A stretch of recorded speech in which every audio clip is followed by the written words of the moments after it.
Se compuséssemos um espectro dos filmes de ficção científica, onde o que define a posição que ocupam é a urgência imprimida pela narrativa, Blade Runner 2049 ocuparia uma ponta e Mad Max, A Estrada da Fúria, ocuparia a outra, diametralmente oposta à do primeiro.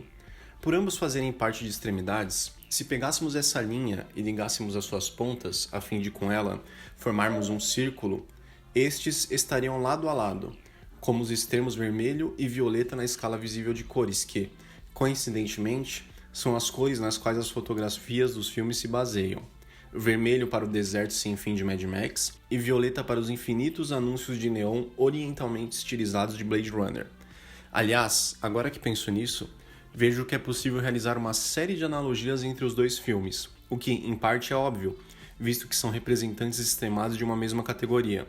Porém, acredito que o mais curioso agora seja ressaltar que ambos são sequências de clássicos do passado, que, na minha opinião, viraram clássicos modernos. Uma vez mais, a questão central debatida no novo, já velho Blade Runner continua sendo a pergunta feita logo na capa do livro original de Dick, de 1968. Afinal, androides sonham ou não com ovelhas elétricas? Pergunta que nada mais é que uma metáfora relativa à suposta humanidade, entre aspas, dos androides, que, por falta de palavra melhor, significa no contexto dessa frase o direito a ser reconhecido como um ser autônomo, emancipado e pensante. A diferença fundamental que identifico entre 2049 e o livro original é que na sequência do consagrado filme de Scott, o impasse parece ter adquirido uma profundidade dramática e iminentemente apocalíptica, dependendo do desfecho da questão. Além disso, implicitamente, quase 30 anos depois da história do primeiro filme, parece ter sido aceito por aquela sociedade que os replicantes possuem de fato uma consciência, ou algo tão próximo disso que não vale a pena distinguir, uma vez que tanto biologicamente, no caso dos homens, quanto mecanicamente, no caso dos replicantes, a consciência, descartando a visão cristã, não passa de impulsos elétricos e reações químicas. Sendo assim, se inicialmente o que diferenciava um ser humano de uma máquina era a consciência e a capacidade de demonstrar empatia, essa fronteira, ou como Robin Wright se expressa claramente, esse muro, parece ter sido reposicionado para manter os androides do outro lado. Ou seja, não importa se aquelas máquinas possuem consciência, o que interessa agora é se possuem uma alma que, por ser um conceito ambíguo, se traduz no filme e na visão da Tenente por ter nascido. Situação que parece banal, mas vindo de uma máquina é um passo evolutivo crucial. Se para os humanos, como a Tenente Wright, essa eventualidade representa o caos social e a provável guerra civil, para outros, como Wallace, vulgo Tyrell 2.0, é um milagre, e por milagre entendamos como solução produtiva e de abastecimento de mão de obra escrava em larga escala. Nesse sentido, vemos que ambos os humanos estão preocupados mesquinhamente com as implicações que tangem as suas especialidades. A Tenente preocupada com a sociedade, seja lá o que o termo sociedade tenha se tornado na distopia de 2049, e é importante notar, uma sociedade que, em sua visão, exclui os androides. Já, por sua vez, o empresário Neander Wallace simplesmente disfarça sua visão escravagista com uma pregação determinista que pensa justificar seus atos passados e futuros, enquanto, paradoxalmente, nem tenta esconder sua empolgação com a solução que a reprodução dos replicantes representa para seus problemas de subprodução presentes.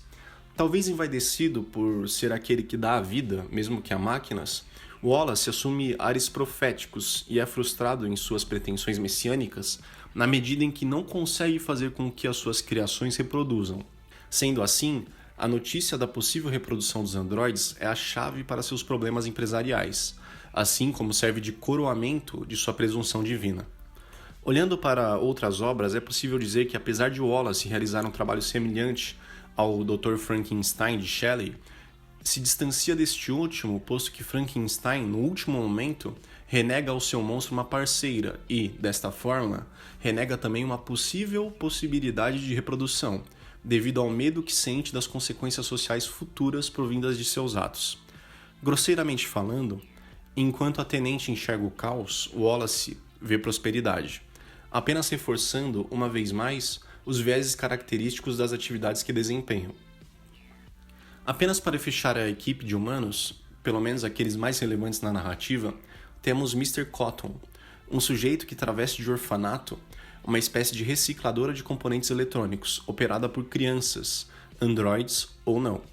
Dessa forma, os humanos uma vez mais assumem um papel antagônico e possuem sua visão cerceada, seja pelo ofício que desempenham, pelas necessidades ou pelo status quo instaurado.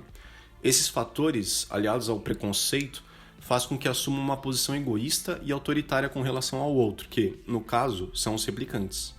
Em meio a tudo isso, nos minutos iniciais, o Blade Runner sintético K nos é apresentado. K faz o caminho inverso a Deckard.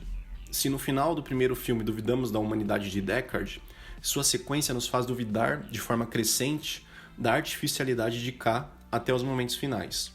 Vagando na atmosfera cyberpunk no ar de uma Los Angeles futurista e globalizada, a nível de vermos ora anúncios compostos de kanjis, ora de alfabeto cirílico, o protagonista busca a criança nascida, tendo como sua única companhia um holograma, que, ironicamente, é a sua mulher, emanada de um dispositivo produzido pela mesma corporação que o produziu, a Wallace. K é sisudo por natureza e frio por profissão, resultado perfeito do ambiente que o cerca. Embora inicialmente sua tarefa o incomode levemente pelas implicações éticas do ato, visto que vai assassinar efetivamente algo nascido e não desativar equipamentos com defeito, que é basicamente como interpretava seu trabalho anteriormente, K vê suas preocupações aumentarem exponencialmente na medida em que seu destino e o da criança se interlaçam a ponto de serem indistinguíveis. Nesse sentido, o filme retrata claramente que uma bênção pode vir acompanhada de uma maldição e mostra a dureza de ser o único em alguma coisa, ainda mais de uma espécie. O descobrimento do primeiro replicante a nascer representa ao mesmo tempo a esperança de um povo e a derrocada do estilo de vida de outro. Talvez, por isso, o ano seja 2049, não 50, visto que tal revelação é o ponto que marca a virada para a segunda metade do século. Se a empatia até esse momento assumir um papel secundário, aqui ela é fundamental, pois ao se colocar forçadamente na pele do outro, ou seja, achar que é a criança especial, K tem todas as suas convicções abaladas e entende que é impossível continuar com a missão. Além disso, por mais que fosse apenas uma máquina, se torna discutível o que fizeram dele, uma simples cortina de fumaça que gradualmente K vai mostrando não ser. Falando em empatia, tal virtude parece só estar presente nos seres artificiais da narrativa. A relação mais humana que o espectador assiste é a do replicante K com a sua esposa holográfica. Tal conexão transparece de maneira simples e fluida, e empresta ideias de outros filmes como Her Spike Jonze. Além disso, se não todos, a maioria dos sintéticos chegam a chorar em algum momento, seja por dor, sofrimento ou desespero. Esse pode ser um detalhe bobo, porém existe uma cena que ressalta tal contraste comportamental entre indivíduos, que é quando Love esmaga a mão de Wright e ela nem ao menos treme. Se aqui os replicantes são máquinas, os humanos é que parecem frios como ferro. Em determinado ponto, parece claro que ser ou não a criança escolhida é irrelevante.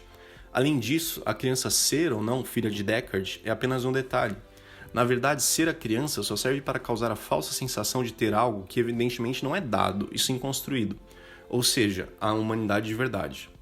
K entende isso em sua redenção, e se inicia a narrativa como o mais perfeito modelo de um produto, a finaliza como o mais humano dos seres, ou mais humano que um humano, fazendo aquilo que há de mais humano, que é morrer por uma causa certa, e de tantas lágrimas que foram derramadas até ali, não se importar de ser mais uma na chuva.